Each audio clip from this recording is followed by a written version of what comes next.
யோவான சுவிசேஷ புஸ்தகம் 6வது அதிகாரம் 48வது வசனம், ஜீவ அப்பம் நாமே.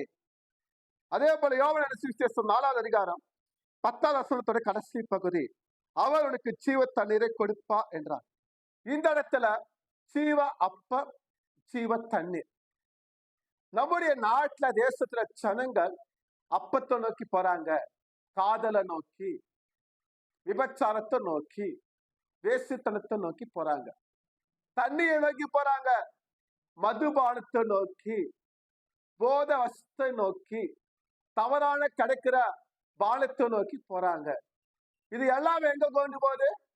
நரகத்துக்கு நேராக, பாதாளத்துக்கு நேராக, அழிவுக்கு நேராக கொண்டு போகுது.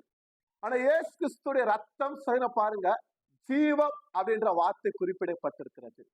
அந்த ஜீவ அப்பம், ஜீவ தண்ணி நம்மள சொர்க்கத்துக்கு, வைகுண்டத்துக்கு, மோட்சத்துக்கு கொண்டு போகிறது. நம்ம இயேசுவை புசிப்போம், ஆவிக்குரிய ரீதியாக ரத்தத்தை பானம் பண்ணுவோம். கர்த்தர் நம்மளை ஆஸ்வதிப்பாராக. ஆமென்.